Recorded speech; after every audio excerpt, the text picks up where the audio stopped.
Start by listening to the French audio without reading. Don't try to understand everything. Just follow the flow. Listen again, picking up more details each time. Only then check the English version and return to the French once more. L'invariante. Dans une région que les cartes modernes s'obstinent à laisser blanche, au-delà des marais salants et des falaises rongées par des vents sans mémoire, il existe, ou subsiste, une ville dont le nom a été délibérément effacé. Je n'en découvris l'existence qu'à travers un ensemble de notes incohérentes, rédigées par un cartographe du siècle dernier, dont les dernières pages se terminaient par une écriture tremblante et presque illisible.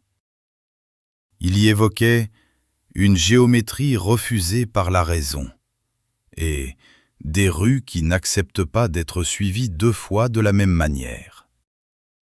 Poussé par une curiosité que je crus alors rationnelle, je partis à sa recherche. Le voyage fut plus court que prévu, ou peut-être le temps lui-même se comportait-il différemment dans cette région. Les repères disparaissaient sans transition. Un chemin devenait soudain un autre.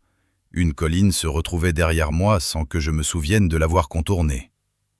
Puis, sans avertissement, la ville apparut. Elle ne surgit pas à l'horizon comme toute cité ordinaire, mais sembla plutôt se révéler progressivement, comme si mon regard s'ajustait à sa présence.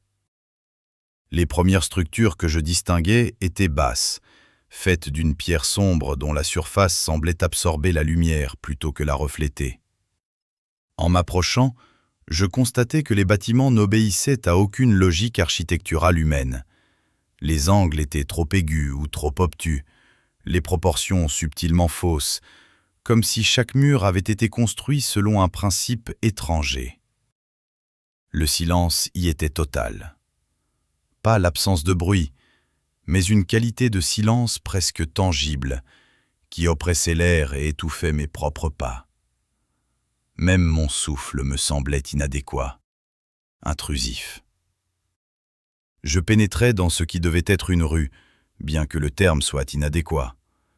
Elle se déployait devant moi, puis se repliait, comme si elle hésitait entre plusieurs directions incompatibles.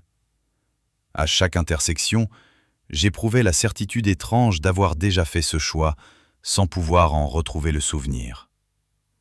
Les portes des bâtiments étaient ouvertes. À l'intérieur, je ne trouvais ni mobilier ni trace évidente d'occupation récente. Pourtant, une impression persistante de présence me suivait, comme si les lieux n'étaient pas abandonnés, mais simplement inhabités selon des critères qui m'échappaient. C'est en pénétrant dans une structure plus vaste, peut-être un édifice central, que je compris que la ville n'était pas simplement étrange. Elle était consciente. Les murs semblaient légèrement vibrer sous mes doigts, comme animés d'une respiration lente. Des motifs gravés, invisibles à première vue, apparaissaient lorsque je les regardais de biais, des formes répétitives, évoquant à la fois une écriture et une onde. En les fixant trop longtemps, je ressentais une pression derrière les yeux, accompagnée d'une sensation de compréhension imminente, comme si un sens profond se tenait à la frontière de mon esprit. Je détournai le regard. C'est alors que je perçus le son. Très faible d'abord, presque confondu avec le silence lui-même. Puis il se précisa. Une vibration continue, modulée selon un schéma qui échappait à toute musicalité humaine. Elle semblait provenir de toute la ville à la fois, comme si chaque structure participait à une résonance commune. Je réalisais, avec une lenteur terrifiante, que ce son n'était pas produit. Il était maintenu. Comme si la ville elle-même empêchait quelque chose de cesser d'exister.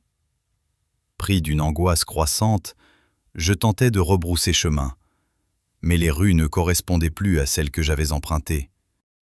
Certaines s'étendaient indéfiniment, d'autres se refermaient derrière moi sans bruit. L'espace semblait se réorganiser en fonction de ma présence, ou pire, de ma perception. Le son, lui, devenait plus net. Il se structurait. Je crus y discerner des motifs récurrents, presque des phrases. Une intuition absurde s'imposa à moi. La ville ne produisait pas un son, mais un langage. Et ce langage ne m'était pas adressé, du moins pas initialement. Car quelque chose changea. La vibration se modifia subtilement, comme si elle s'ajustait à mon esprit. Une partie de moi, la plus fragile, tenta d'en suivre la logique. Je ressentis alors une clarté fugace, une impression d'ordre absolu derrière l'apparente incohérence. Ce fut l'instant le plus dangereux. Je compris que si je cédais, ne serait-ce qu'un instant de plus, je ne quitterais jamais cet endroit. Non par contrainte physique, mais parce que l'idée même de partir perdrait toute signification. Dans un effort désespéré, je cessai de regarder les formes, de suivre les rues, d'écouter le son. Je fermais les yeux et avançais au hasard, refusant toute tentative de compréhension. Je ne sais combien de temps dura cette fuite. Lorsque j'ouvris enfin les yeux, la ville avait disparu. Derrière moi, il n'y avait que des marais silencieux et une brume ordinaire. Aucun signe de pierre sombre, aucune trace de géométrie impossible. Pourtant, parfois, lorsque le vent s'engouffre dans les interstices d'un bâtiment ou dans le tunnel d'un train lointain, il me semble reconnaître une infime variation dans le son. Comme si la ville n'avait pas disparu, comme si elle attendait simplement que quelqu'un apprenne à l'entendre. Invariant. In a region that modern maps stubbornly leave blank, beyond the salt marshes and cliffs gnawed by winds without memory, there exists, or persists, a city whose name has been deliberately erased. I discovered its existence only through a set of incoherent notes written by a cartographer of the previous century, whose final pages ended in a trembling and almost illegible hand. He spoke of a geometry rejected by reason and streets that refused to be followed the same way twice. Driven by what I then believed to be rational curiosity, I set out to find it. The journey was shorter than expected, or perhaps time itself behaved differently in that region. Landmarks disappeared without transition. A path suddenly became another. A hill found itself behind me without my remembering having circled it. Then, without warning, the city appeared.